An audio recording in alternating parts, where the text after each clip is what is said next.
Hi guys, I'm back again with another quick video I want to share with you all, and this is going to be a little different. I just want to share with you what I like to call my personal daily bread. And basically what this is what some of the things that I do every day to make sure that I am intact, that I am focused, that I am gained, that I am equipped and ready to take on my day. No matter what comes, I like to prepare myself, and things that I kind of do prior to, so that I can make sure that I keep a balance, that I'm not thrown off completely.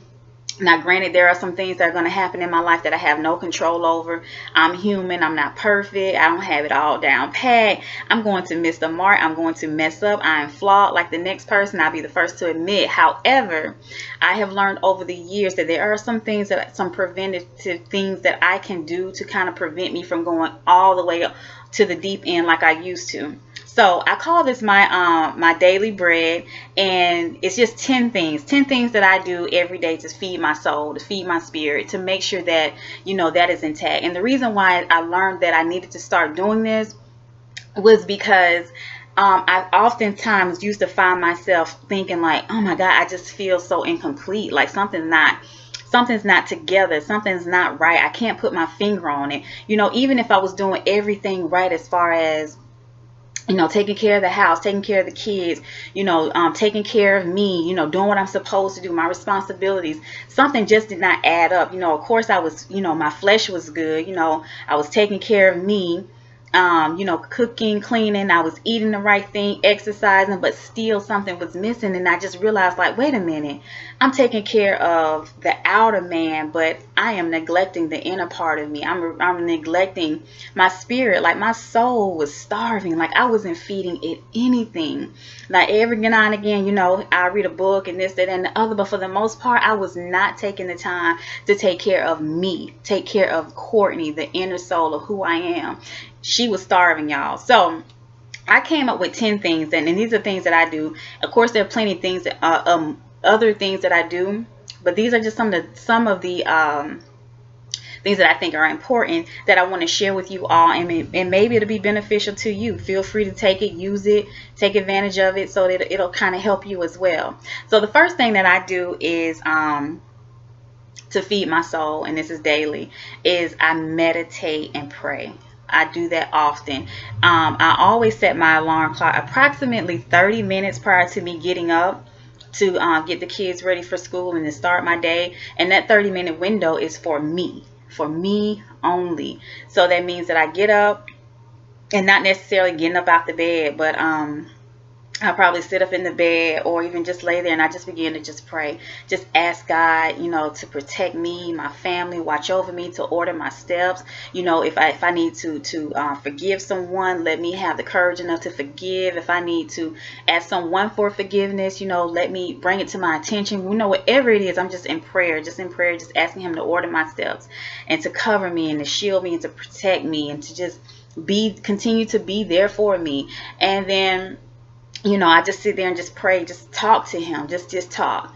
And on top of that, I've learned within that time frame is to meditate, which basically means I sit in silence. I just sit in silence. I sit in silence, and I'm able to filter everything that I probably went to bed a little bit worried about, concerned about, or whatever, because I don't want to take yesterday's worry, hurt, pain, whatever it may be, into today, into this perfect day that God has created for me that I've never seen before. I don't want to pollute it with yesterday's mess. So I just sit there and meditate so I can get a clean mental slate so that I can start this fresh day. So that's the first thing I do, is that I start to meditate and pray. The second thing is I had to learn how to, and this is very important, I had to learn how to guard my eyes and my ears. Prior to me actually doing all this, I noticed I used to, and actually I had cable.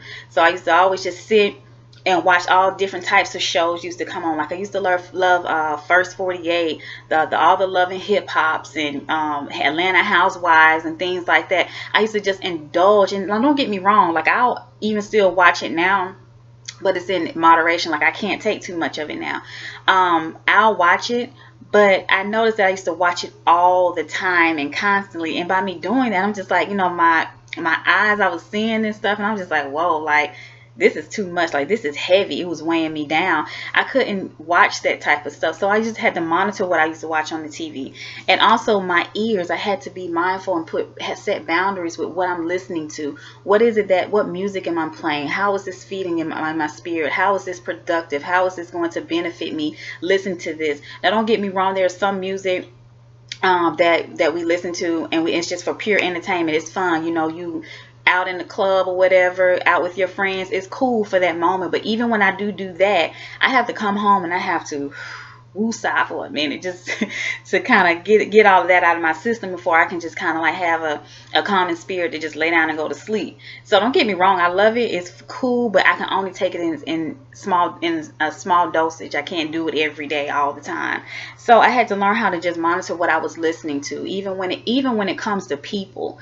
There are some people that we come across in our lives that are always negative, always gossiping, always putting somebody down, always got something harsh to say, that are constantly cursing.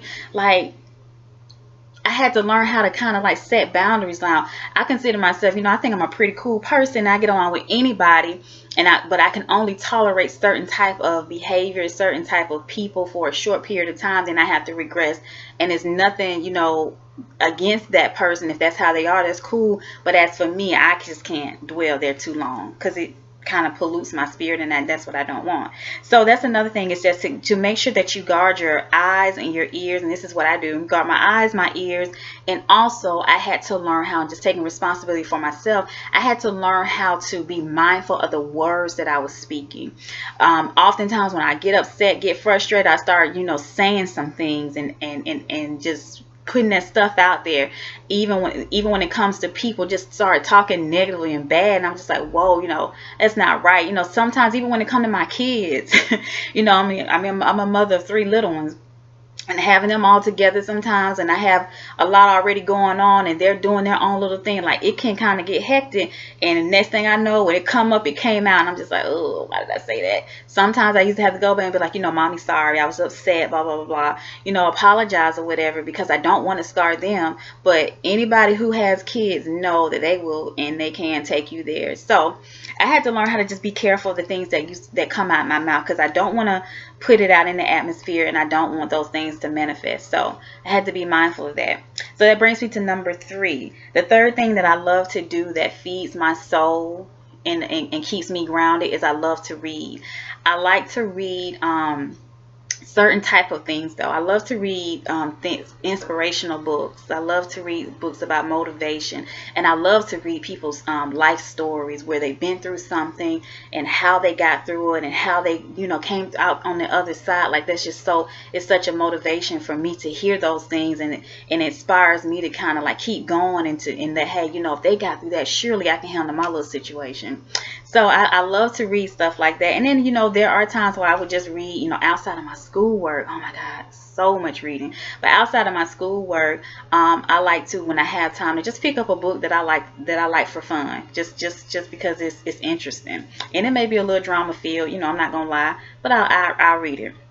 So that's the third thing. The fourth thing is, and this probably explains why I do what I do now, is because I love it, and it helps. Like I said, it's one of the many ways that I do use to I do so that I can feed my spirit, and that is just doing a good deed for someone without any expectations. Oftentimes when we do something for someone, we're expecting something in return, or we're not really doing it from the goodness of our heart because we're keeping a mental note, or we're trying to publicize it so that we can get kudo points, or the limelight can shine on us. Ooh, look what I did. Just do it from the goodness of your heart with no expectations. And I think that's a good way to kind of make you to feed your spirit, to make you feel good about yourself. So just do a good deed without any expectation. Me personally, I do it because I do it out of the goodness of my heart. Whenever someone does a lot of things, that I do for people, they'll say, oh, how can I pay you back? And I'm like, just pay it forward. You know, you may come across someone who needs something, and it's not always tangible things. We think that we can be a blessing for someone by just giving them stuff and things, or paying a bill, or money, or monetary, and it's not so. I feel like if you have a story, a testimony to encourage, inspire, motivate someone, tell it. You know, don't sit on that thing that you've overcome. You know, tell it. You can be a blessing to someone that way. If you know how to cook, or if you know how to sew, or you know how to garden, whatever it is, use your talents, your gifts. Those are ways that you can to be a blessing to someone, is to show them, to give them your time, to give a listening ear, just to be there for them, be in there, let your presence, grace them with your presence, so that you can bless them, because you just never know how far a smile or a hug can go for someone. You just never know what people are going through, and you can be a blessing to them. So just do a good deed for someone. I think that it really will feed your spirit. So that's number 4. And number 5 is the way that I you know, feed my spirit is I kind of do a little self-check, and I learn how to correct, make my wrongs right, to correct my wrongs. Meaning that if there's something that I did that I know isn't right, something that I said that I know was not right, or was not correct, I need to go back to that person and ask for forgiveness. I need to go back or either, you know, within myself, if I'm like, oh, you know, you cheated, or you did this, or whatever the case may be, I have to go back and make it right, because I want to sleep good at night. And just knowing that I wronged someone, or said something, and acting in a way that was out of character for Courtney, I had to learn how to be like, okay, wait a minute, you know, this was said, I apologize, blah, blah, blah, and kind of do that. You know, I had to ask for forgiveness. And then another thing on the flip side of that is learn how to forgive others. I know it's cliche, you know, the forgiveness is not for them, it's for you, but it's so true. When you learn how to forgive and let that go, you will be surprised how much lighter your life is. You're not constantly thinking about it. You're not constantly worrying about it. You're not walking around with this silent hurt, this bitterness, this doubt, this just anger just built up on the inside. You're not walking around. You release yourself from that. And personally, I think that once you learn how to forgive someone who has wronged you, mistreated you, treated you, said something about you, or about your kids, or whatever the case may be, when you learn how to forgive them, then you are actually illustrating power at its finest. You're learning how to take the power back. Yeah, they may go on about their life, blah, blah, blah, but you know that you can't worry about whether they're going to get what they deserve. That's out of your control. It has nothing to do with them. Take your power back and make it about you. I forgive you, because you're no longer going to have that control over how I feel, how I act, and what I think. So learn how to forgive, and that'll really learn how to feed your spirit. So excuse me, that's number 5. And number 6 is one of my favorite. I love nature. I love going outside, just being outside, to listen to the birds chirp, seeing the squirrels, looking up into the sky, do a little sun gazing, doing a little earthing. Like, I love that. Excuse me. I love that. So that's one thing that I love to do to feed my spirit. It's just to become one with Mother Nature, to sit outside and just listen and just feel the breeze. I love doing that. So that's number 6. And number 7 is try something new. Whether just get out there and just do it. Just try it. You never know. You know, whether it's some type of exercise program, whether it's a new restaurant, a new drink, a new atmosphere, you know, a new dance, whatever the case may be, you know, painting, it's something that, you know, rock climbing, I don't know, anything. Just try it, and then you'll be surprised. You just might like it. There are a lot of things that I have told myself, well, I'm not doing that. Oh, I ain't gonna go. That's not me. That's not what I do. But when, you know, I kind of force myself to be like, okay, I'm just gonna do it, step outside my comfort zone. And I did, and I was like, whoa, you know, I really like this. Like, I can dig this. And then when you do stuff, the reason why I think that trying something new is one of the ways to feed your soul, is because you are allowing yourself to be a free spirit, meaning that you're not just boxed in or cuffed into a category that you created for yourself, like, oh, I don't do this, or I don't go there, or I don't, try things like this or whatever. You're a free spirit. And then the beauty of it is, if you don't like it, you don't have to do it anymore. If you don't agree with it, or it's not your thing, then now you know for sure it really isn't your thing. But just to go off on an assumption, you're keeping yourself cuffed in and boxed in. So just be a free spirit and just try it. You never know. So just try something new. So that's number 7. So number 8, and I love this one, is the things that I do to feed my spirit is, number 8 is I spend time with loved ones. I spend time with my family.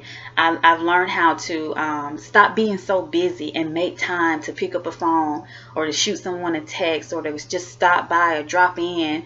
And even with my kids, every night before they go to bed, we set aside some time and we talk. No TV, no games, no nothing. We just sit there and we talk, and we just talk. Just be there with each other. Play a game or whatever. Somebody want to tell a story or whatever. Just spend time with your loved one, because life is so short.